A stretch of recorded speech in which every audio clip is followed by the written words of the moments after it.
Hey guys, and welcome back to another video. Now, I know these videos are a little late since E3, come and gone about a week and a half ago, maybe 2 weeks ago now.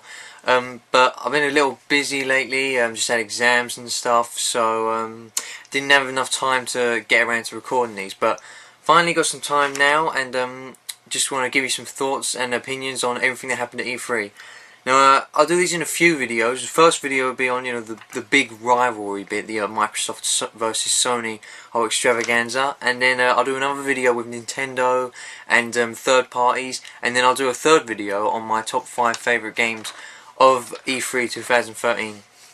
I don't want to spend too long on this video since you've probably seen loads of videos about this already, so I'll just quickly go through what happened in all the press conferences and give you an opinion on some of the things. Okay, so starting off with Microsoft, they did a big thing when they first came out. They showed off Hideo Kojima's new Metal Gear Solid 5, and I'm not going to talk about this a lot now. I'm going to leave this till the next video to talk about it with the other Konami stuff. But a big thing for Microsoft to come out and say, look, here's Metal Gear on our new Xbox One platform, when it used to be a PlayStation exclusive. So kind of the first jab at Sony, if you will. That's what this Metal Gear thing is. But I'll quickly say the trailer looked awesome. I'll talk about it more in the next video. So they announced a new model of Xbox 360, which for me, I don't know, seemed a little pointless since the one that they announced a couple of E3s ago, which I now have, the Slim, or the S model, whatever it's called, is it's a pretty sleek console, and it's a good price now anyway. So I think I don't really see the point in them releasing a new console. But what they announced with this is that you get 3 games with gold now, and the games they announced were Assassin's Creed 2 and Halo 3. Obviously, these are games that a lot of people probably own already, but some people might not, and these are brilliant games as well. So they're cheap now to buy on disc anyway, but if you don't have them, it's really great to just get some. Free stuff's always good, and they're yours to keep. So unlike PlayStation Plus, where you need a Plus account to play any of the stuff that you purchased, that you've acquired through PlayStation Plus, you don't need that you don't need to have gold to get these games that you've already got for free. They're yours for life. So that's pretty good. Anyway, I think this is only a good thing. Like, if a dad has bought a kid Call of Duty and an Xbox, just so he can play online with his friends, so he needs to buy gold, and his dad sees that, oh, you've got some free games, Assassin's Creed, Halo, I might check them out.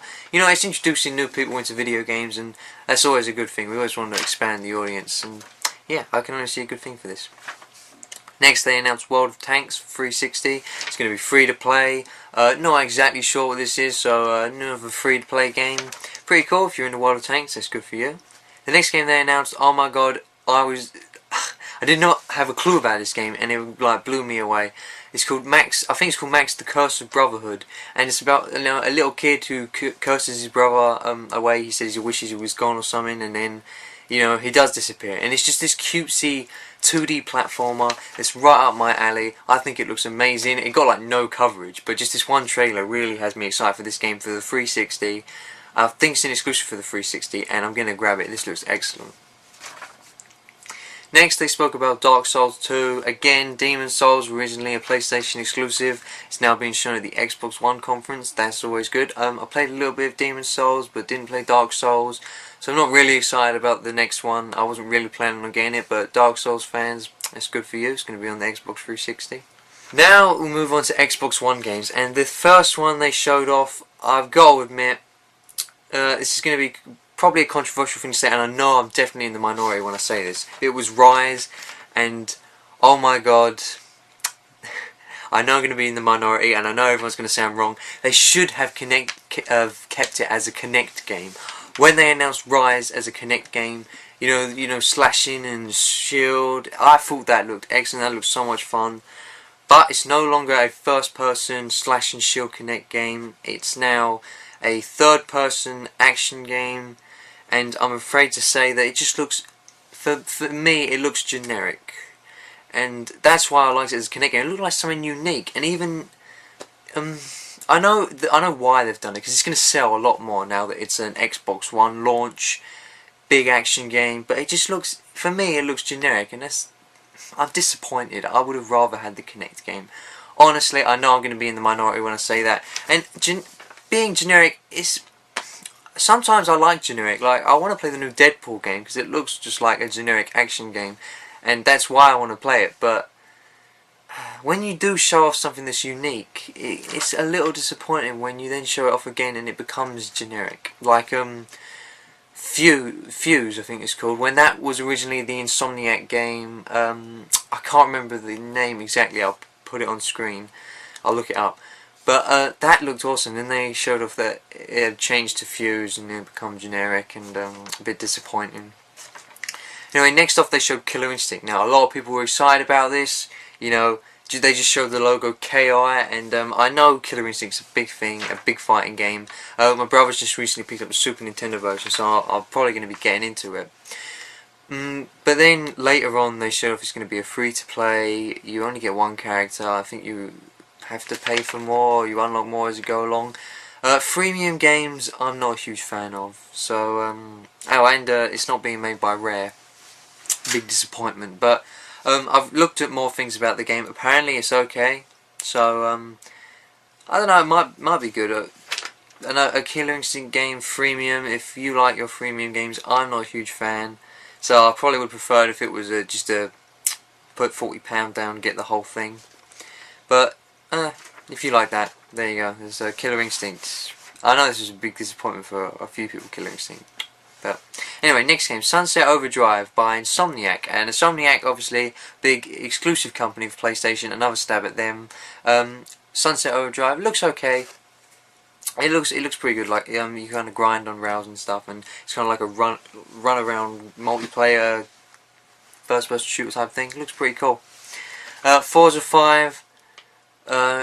Another Forza game, good graphics, Xbox One, cool, awesome. Forza games really only take little steps when they make the new games. If you're a fan of Forza, there you go, Forza 5. Minecraft is coming out for Xbox One, probably going to be the PC version, because if that wasn't compatible with the 360 or something. But anyway, yeah, if you want the new version of Minecraft, Xbox One exclusive, or except for PC, it's not on PlayStation 4, so yeah, go get an Xbox One to get the new Minecraft, which is probably good for a lot of people because I know Minecraft is popular. Quantum Break, the new game by Alan Wake creators Remedy, and the trailer looked pretty good for this, and I know it was a live action trailer and really they don't show off much, but thinking about the story sounds really good in this game. It's like kind of sci-fi, bit like Alan Wake, but to me it looks a little bit more appealing than Alan Wake. I haven't played Alan Wake, I want to play it. But Quantum Break, I know Remedy are a big company for Microsoft now, and they're pumping out good games, so Quantum Break should be good. Next up is Project Spark. This game looked okay when they first showed it off. It was like a 3D Little Big Planet sort of create your own world type thing. But then they kind of kept showing off new features, and it just started to confuse me, this trailer, because first of all it just looked like a create your own world thing. Then all of a sudden they've got these loads of minions going to war. So I didn't have a clue what I was watching in the end, and it might be okay. Might be okay, a new like cutesy create your own world 3D type Little Big Planet rip-off, I suppose. Might be okay, but the trailer just confused me, and I'm so far not really sure what the game's about, so I have to look out on that one. They also announced that Smart Glass will be a big thing for Xbox One. Will be integrated with all games, I think it is, and yeah, if you've got an iPad or iPhone, you like Smart Glass integration, that might be cool. I'm sure they can do some cool things with this, but some people are saying that now the Wii U is dead because Smart Glass was now for Xbox One. But I don't think it's going to be used to the extent that the Wii U gamepad is used at. Like, it probably will just continue, for the most part, to be like it's used in Dance Central 3, where you can use it to be the DJ and choose songs. I could be wrong in that one. They might use it for excellent integration. I haven't got higher hopes for it. I wouldn't say run out and buy an iPad if you're definitely going to get an Xbox One, because even though like multi-platform games will be slightly better due to Smart Glass integration, slightly probably just means very slightly. So, we'll see about that one. They showed the new, DRV and Twitch integration, which for me isn't a big thing because I have a HD PVR. So, well, that's cool for people who don't have it. I suppose. And I'm going to have to upgrade my HD PVR anyway, because I don't think the Xbox One's going to be component compatible. But yeah, that's cool. They've got Twitch, and PS4's only got Ustream, so there you go, that one. Okay, so there's just a gold sharing thing where I think you only need one gold account per console now, which is excellent because now that they've scrapped the family pack, you only need one per console anyway. So if only one person has gold, anyone can play multiplayer on their account. That's pretty good. Also, real money transactions, taken away from Microsoft points. That's good for some people, but I'm afraid that what it will mean will be the conversion rate will be screwed up between US and UK, and we're probably going to get charged more for games like we always are. But who's going to happen? So not too bothered. Crimson Dragon, that looked good. That was also a Kinect game, but I'm not complaining about this because it looks like another Panzer Dragoon, and I played a tiny bit of Panzer Dragoon over on the Xbox, and that's a really great game. So I'm looking forward to Crimson Dragon. Dead Rising 3. Only disappointing thing about this is that it looks more gritty than Dead Rising 1 and 2, which were like comedic Capcom games. And this one looks like going with a more serious approach. That's the only bad thing about it. The rest of it looks great. The smart glass integration, I suppose, is pretty cool in this game. And the massive amount of zombies and the more open world style, looking pretty good, Dead Rising 3. Sorry if I'm speeding this one up. I'm running out of time on the camera, so I might have to go a bit quickly. The Witcher 3 might have Kinect and smart glass will have Kinect and smart glass integration, so I suppose it will be the best version on Xbox One. Battlefield 4, 60 frames on a console and an Xbox One. They were showing that off. Battlefield 4 looks pretty good. I mean, I haven't been a huge Battlefield fan. I've always played small bits of. I've played the Bad Company games. They're good. I played a small bit of the online of Battlefield 3, and those games, they're pretty fun. So if you're a Battlefield fan, it's going to be on the PS4, but the Xbox One's going to have exclusive DLC. Same with Call of Duty. So if you're a big first-person shooter fan, the Xbox One's definitely for you. Below, they showed off the indie game Below, which is like a roguelike, a sort of dungeon crawler game. They didn't show too much of in the trailer of that, but it looks pretty good. It does look pretty good. That's about all I can say on that. Black Tusk Studios, I'm not sure what this studio is, but they're doing a new game. They showed off a very short trailer. Didn't look like anything. I can't really grasp what a game will be like until they show off at least a CG trailer for the story, and then they need to show off a gameplay trailer, really. So these little teaser trailers don't really do much for me because I can't tell what the game's about. Anyway, Black Tusk is making the game, there you go. And in the last game they showed off, Halo. The ominous Halo. No one knew it was Halo. Everyone thought, wow, Journey's coming to Xbox One. But no, it was Halo. And, yeah, well, there isn't much to say about it. All we know is a new Halo game's being made. And like we always know, a new Mario game's in the works. So a new Halo is kind of the same deal. Not really surprising. Trailer didn't show off anything, except that Master Chief was all in this ominous, mysterious outfit. And then this big robot thing popped up. I'm not sure what this Halo game is. I don't like when... I've kind of got annoyed with this trend of... Well, when they reboot franchises and they just call it like Tomb Raider or Thief. So yeah, it's pretty much Crystal Dynamics and Square Enix who are doing that one. But I'm sure this isn't a reboot, and I don't even think it's Halo 5. Like, they did announce the Halo trilogy. I don't even think it's Halo 5. Not sure what this is at all. To be honest, at the moment, I'm more excited about that Halo Spartan Assault, I think it's called, for the Windows, just because I know more about that game. So yeah, new Halo game coming for Xbox One. I'm sure that'll sell Xbox Ones, even though they haven't showed us what it is yet. And there you go, new Halo.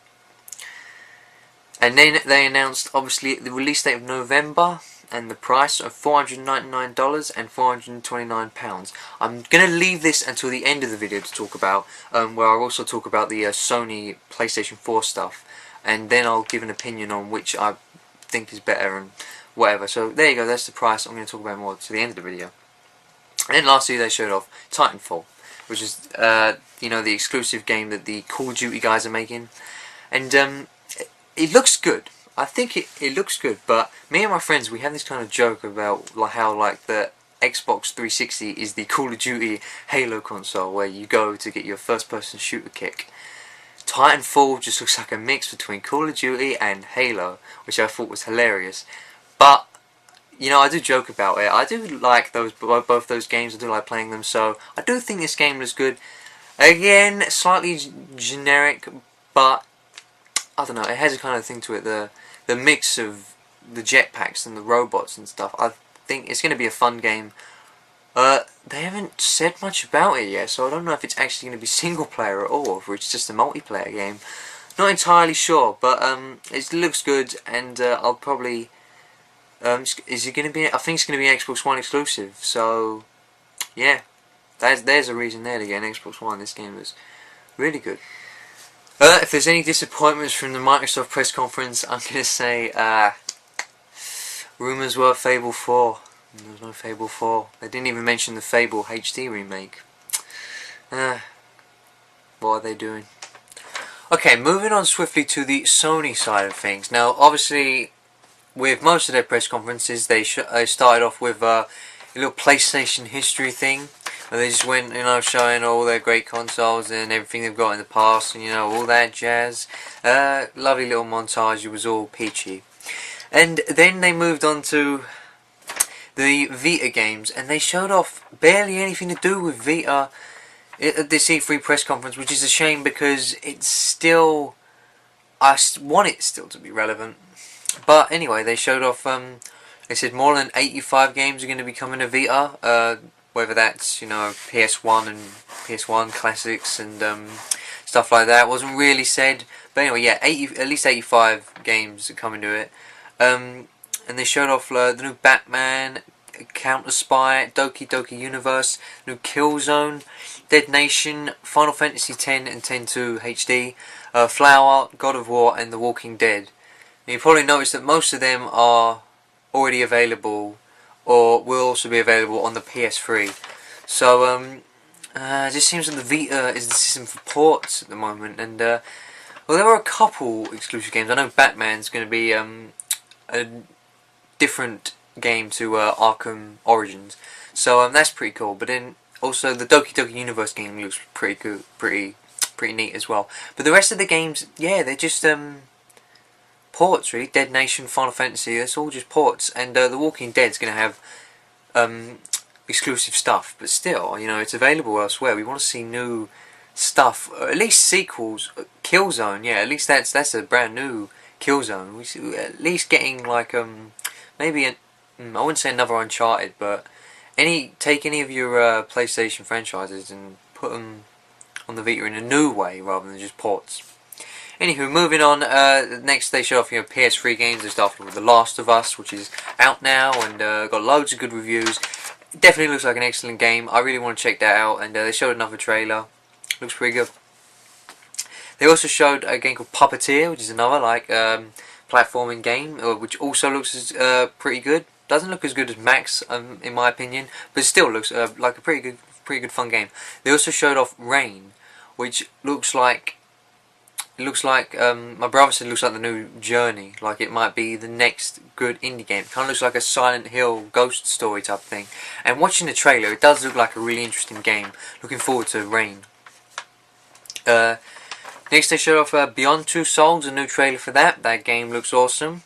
They're definitely showing off that they've got some really good games still for the PS3. The PS3 is probably going to be one of the top consoles this year because Microsoft's been slowing down for a while, and you know, there's going to be some good Wii U stuff, but PS3, they're definitely still putting in efforts and making good games for that before the PS4 comes out, which Nintendo kind of failed to do with the Wii. They had the Rainfall games and Zelda, but then that was pretty much it, and Microsoft didn't seem to have anything. So, really good move on Sony's part. They also showed off Gran Turismo 6, which, you know, like I said with Forza, new Gran Turismo, just slight improvements. If that's your thing, then good for you. Graphics look really good. It's weird it's not on the PS4, but they've got Drive Club, so... Anyway, also Batman Arkham Origins will have exclusive stuff for the PlayStation, like the, I know Arkham Asylum did, Arkham City, I'm not too sure, but probably did. You know, you get the 1960s Batman, which is pretty funny. So yeah, exclusive stuff for Arkham Origins on PS3. They also announced the GTA PS3 bundle, and which is pretty cool because if you're getting like your console to be aimed as the one that GTA should be played on, that's probably good news because GTA, you know, is a big seller, so that'll probably be cool. I think you also can get like a headset bundle thing. PS4 console design, they showed that off. That was one of the first things they showed off for the PS4. I'm not a huge fan of it. I think it looks fine. It kind of looks like a PS2 Slim, bigger, but slanted. I don't get why it's slanted. This is what I said when I saw it. I said it's like when you make a cake, like a 2-story cake. You put it in the fridge, and then it just keeps tilting, and then it gets stuck in that kind of italic, slanted position. That's what the PS4 looks like. It's like it's just kind of falling down towards the front. Honestly, in my opinion, I think the Xbox One it's bulky, but I think it looks a little better than the PS4. PS4 just looks kind of weird to me. Next, they showed off, you know, the entertainment stuff, the stuff that Microsoft already got out of the way. They didn't show off for too long though, so it was okay. Showed off like Video Unlimited and Music Unlimited and exclusive partnerships and stuff like that. So obviously, entertainment's a big thing for Sony. They're a big entertainment company, so PS4 is going to have all that good stuff. The first PS4 game they showed off was The Order 1886, and it's kind of all that I really know about the game so far is that it's set in Victoria, London. Don't really know what genre it's going to be, don't know too much about it, but you know, it looks kind of cool. If you're into your Victoria, London media things, then sure, check this out. I mean, they haven't shown much about it yet, so not much to get excited about, but at least you've got a new IP coming for the PS4. Then they showed off all the stuff that they'd already previously showed off in the PlayStation announcement thing. They showed Killzone, Shadowfall, Drive Club, Infamous Second Son, and Knack. And all these games look kind of cool. I'm not too big into the Killzone franchise, so I'm not really sure about that. Drive Club, you know, it's just a driving kind of game. They're not really a big genre of mine, but it looks okay. Infamous Second Son, that's pretty interesting. I haven't played any Infamous game, but this one seems to have like a deeper story to the old ones. I want to play the old ones, and I'll probably go back to play them before I play this one, but that definitely looks like a good game. It's not a launch game, it's coming out 2014. The rest of these are launch games, so it's a bit of a shame that that's not a launch. But also Knack, I loved Knack as soon as I saw it at the PS4 reveal. So they showed off I think a tiny bit extra trailers, I'm not sure, can't really remember, but Knack I think looks excellent, and a lot of people were like mocking Knack because it's like for their big PS4 the first game they showed was kind of kiddie, but to me it looks like sort of like the old Crash Bandicoots and the old Ratchet and Clank, so this is definitely the launch game that I'm looking forward to the most. Yeah, definitely. Next they showed off Dark Sorcerer, which if you remember the PlayStation reveal, they showed off this old man. And that's all they showed was the old man. Quantic Dream's new technology thing, they just showed an old man. The trailer they showed, I don't think it's a game in development. I think it's just a tech demo like Kara. I'm not entirely sure, it could be a game, they're a little vague about it. But if I'm correct, I think it's just a tech demo. But it was pretty funny, and it showed off all the good animation stuff that the PS4 is capable of. Those tiny little details that kind of add up to be one big, you know, impactful thing. Now you can show emotion just by what's happening on the characters' faces with the new PS4 technology. So it was pretty good. It was quite a funny trailer as well. So nice to see something like that. And I'm looking forward to anything Quantic Dream's going to do on the PS4. Transistor. Now that was kind of Bastion style game. I know Bastion was big on the Xbox Live Arcade, and if I'm correct, it was on the PS3 as well. That was a big indie game, and to show off the sequel to this, which looks a lot similar but also looks pretty good on the PS4, it's looking really great. And in next they showed off even more indie games. Sony are really showing that the PlayStation 4 is the console of choice for indie games. They showed off a bunch of indie games all at once on stage, which looked excellent. These were Don't Starve, Galaxy, Merchant Kings, Octodad, the new Oddworld HD remake, Outlast, Raised Dead, and Secret Ponchos, and these are all going to launch exclusively on PS4 before anywhere else. And I think they all look great. My favourite looking one is like Galaxy, because it seems like a kind of Metroidvania type shoot 'em up, if I'm correct, and that sounds awesome. Also, you know, a remake of Oddworld. You know, I'd like to see a new Oddworld, to be honest, but a remake, the original one was so fun, so it's great for that. All the others look pretty good too. I'm glad to see that the PS4 is getting some good indie games, and they're definitely shown as an advantage to get a PS4 over an Xbox One, which only showed below, which looks good, but it's only 1 compared to 8 or so it's pretty good. And then next off, the big Square Enix reveal. Now, I'm a huge fan of the Square Enix RPGs, so I was pumped for this. They showed off Final Fantasy Versus 13, which is now Final Fantasy 15, which looks excellent. The trailer was so good. It showed gameplay, it showed cutscenes, the graphics were amazing, the combat looks like so much fun, it looks so fun and hectic. But they're moving over to an action RPG style. What they said originally was that this game's supposed to be like it's got like Kingdom Hearts style battle system action RPG, but it's in like the Final Fantasy universe, and that's why I understood why it was like Versus 13. It was more of a subtitle as opposed to, you know, a numbered title, because they're all somewhat turn-based. Like, they're kind of shifting away now, but now we've seen that they've completely shifted away from turn-based combat like the original ones, which I'm kind of upset about. If they're going to use this for Final Fantasy 16 as well, then we've kind of lost what originally Final Fantasy was. And it's just a little bit of a disappointment, but the game itself, you know, forgetting the title, forgetting all of that, the game still looks excellent, so I'm really looking forward to Final Fantasy 15. Then again, you know, huge reveal, Kingdom Hearts 3. How long have I been waiting for Kingdom Hearts 3? A massively long time. How long have, you know, other people been waiting for? It's been so long since about like 6 or 7 years, I can't remember, since Kingdom Hearts 2.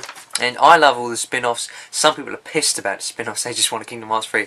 So here you go, Kingdom Hearts 3 is coming, in development. Didn't show much in the trailer, but at least we know it's coming. So that's good. And they showed Assassin's Creed 4, which also looks, you know, pretty good. I'm not a huge Assassin's Creed fan, I've still only played the first one. PS4 is going to have exclusive characters and stuff, so PS4 apparently console of choice for Assassin's Creed. Watch Dogs is also going to be particularly pushed on the PS4. We'll have exclusive content and stuff on the PS4. So Ubisoft are definitely showing that PS4 is like their console of choice for the next gen. Then 2K Sports showed off, you know, the new NBA and LeBron James and the new technology. Not my kind of thing, but I suppose the technology looks pretty impressive, and yeah, if that's your thing, the graphics look great. Sports games are going to look awesome on next gen hardware. Then they showed Elder Scrolls Online's coming to PS4. It's also coming to Xbox One as well, so it's not exclusive. But yeah, it's coming to next gen console, so not a huge reveal here, but there you go, Elder Scrolls Online. And then they showed off a new game, Mad Max. Apparently there's a new Mad Max film coming out. I don't know much about Mad Max, but a lot of people thought it was like Fallout 4 from the trailer, and then I suppose some people were disappointed when it wasn't. It was Mad Max. So this game looks okay. It's not really my thing, but I haven't seen too much on it as well, and looks okay, Mad Max. And then was the big stabbing in the back and the twisting of the knife that Sony gave Microsoft when they announced that the used games and the online stuff and sharing games, it's all fine and dandy on the PS4.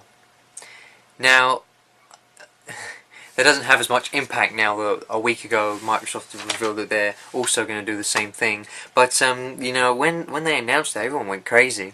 But I suppose it's not a big thing anymore. So moving on, PlayStation Plus is now required for multiplayer games, which some people were kind of annoyed about, but really, we've been doing it for over 10 years on Xbox. It just seems mandatory now, so I wasn't really too disappointed by that. Also, remember, you get a lot of great things with PlayStation Plus. Like day one, if you have PlayStation Plus, you're going to be getting Drive Club, the PlayStation Plus version. I'm not entirely sure what that entitles. Probably a dumbed down version of Drive Club, but you're still going to be getting great games on PlayStation Plus, and you also get a couple indie games day one. So I'm not sure if it's day one, but you're going to get indie games. You get PlayStation Plus that when they come out, they'll be free for you straight away. So that's pretty good. Okay, so I just realised while editing this video that I forgot to talk about one of the biggest things at the PlayStation conference, Destiny.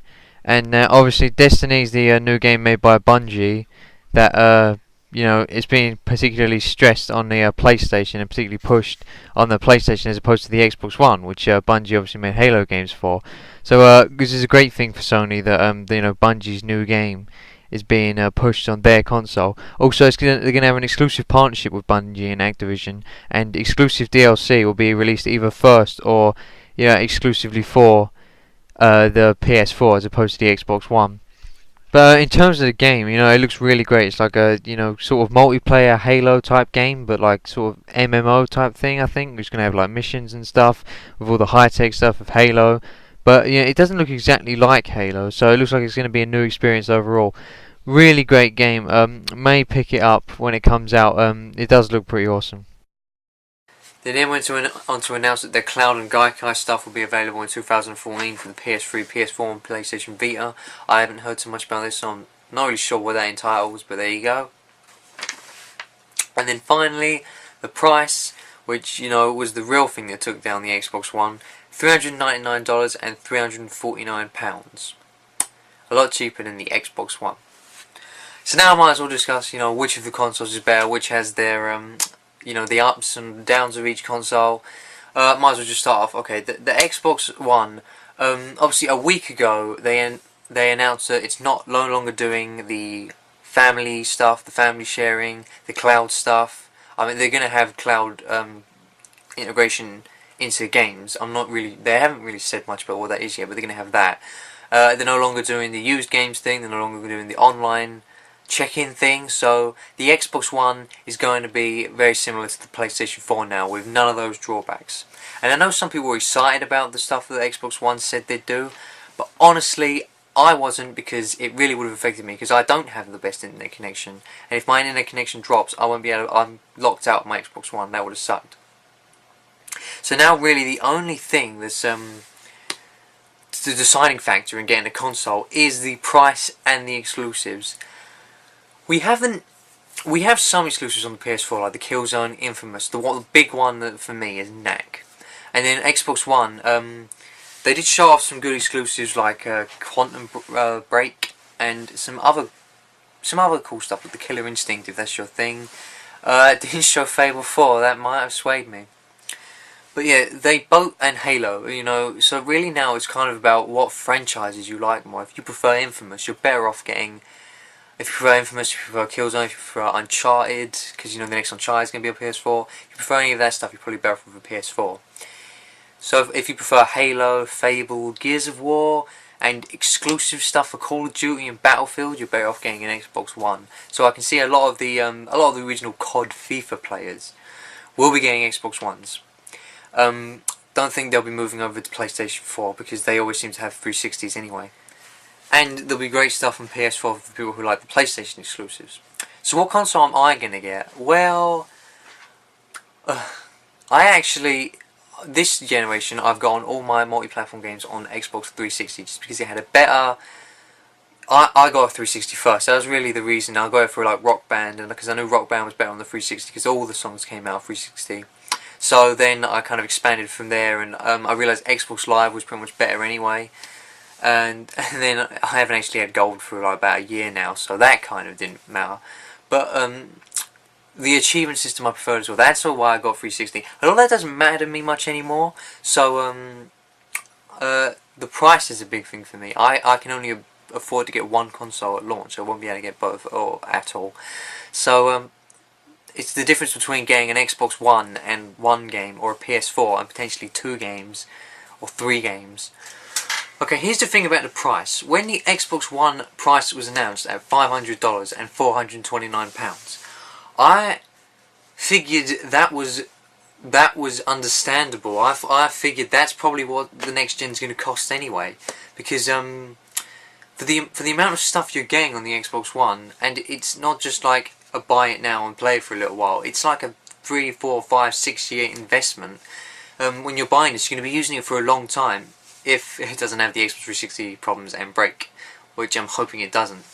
But then even like all the Americans are complaining, but us, the Europeans especially, but even us in Britain, £429. I did a quick check, and £429 comes to $655. So we have to pay a lot more than the Americans do for our Xbox One, and $500 comes to £325.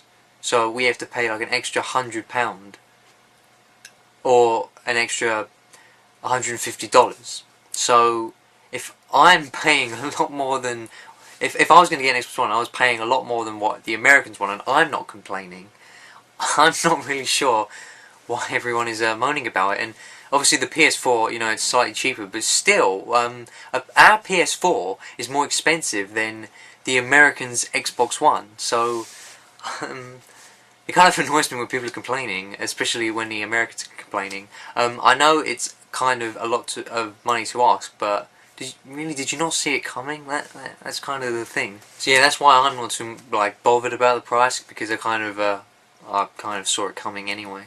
And games like Metal Gear, which went multi-platform, games like Metal Gear, Final Fantasy, and Kingdom Hearts that are now going multi-platform, the big games that I like, I was going to get on PS4 anyway, because they've always been like PlayStation franchises in my eyes. So I guess that for this generation, I'm probably going to end up switching back to PlayStation 4 for my multi-platform games. So I'm probably going to get a PlayStation 4 at launch, and then hopefully somewhere down the line get an Xbox One for the great exclusives like Halo, Gears of War, and Titanfall, and I'm sure they're going to have other great exclusives. Honestly, if Microsoft didn't get rid of their online check-in and their used game policies and all the crap that, well, in my opinion, crap that they had, and in the majority's opinion, crap, the Xbox One probably could have had a good chance of underselling and probably costing Microsoft a lot of money, potentially making them go under, because if so many people switch to PlayStation 4, and then even now the damage has been done, so a lot of people are still going to switch to PlayStation 4. The price is probably what's taking me across, but I imagine some people are pissed at Microsoft for the policies anyway and might switch to PlayStation 4. So it's going to be an interesting next gen to see how everything does. I think it's going to be similar to this gen, where both consoles are going to sell a similar amount, because obviously the Xbox One has its merits. It has the Kinect if you're into Kinect, and some games will be better because they'll be Kinect compatible, the voice commands and stuff, like we've seen like Mass Effect 3 and stuff in this generation, and the smart glass integration. So I'm sure that's going to swing some people over. It's not enough to swing me back to Xbox, but some people will definitely get a kick out of that.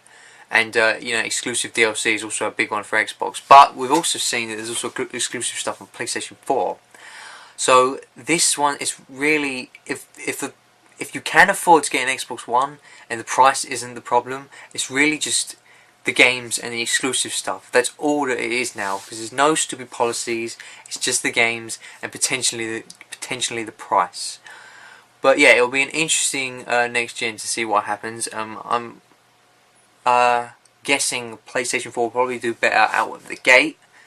But then, you know, if Xbox One decides to drop the Kinect, or if they decide to, you know, make it cheaper, then it might be a whole, you know, new ball game. Might just completely put Microsoft back in the run, and I'm sure they're going to be in the run. I'm sure it's going to be a great next gen. I'm really looking forward to it. I wasn't looking forward to it when the PS4 was first revealed, but seeing all this new stuff and this whole E3, I'm looking forward to the end of the year and seeing how it plays out. Yeah, so there's my 2 cents on the big rivalry of E3 of Microsoft and Sony. And it looks like I'm going to be getting a PS4 straight away, but I'm no bias, so I'll probably get an Xbox One eventually. Hopefully my brother gets an Xbox One close to launch, so I can get some of the good exclusives and play them, because I really don't want to miss out on some of the good stuff that Xbox One's going to have. So yeah, thanks for watching, and hopefully by the end of the week or sometime next week I'll have a video up for the third parties and Nintendo, and then I'll have another video up for my top 5 games of E3. So thanks for watching, and subscribe if you don't want to miss out, and I'll see you in the next video.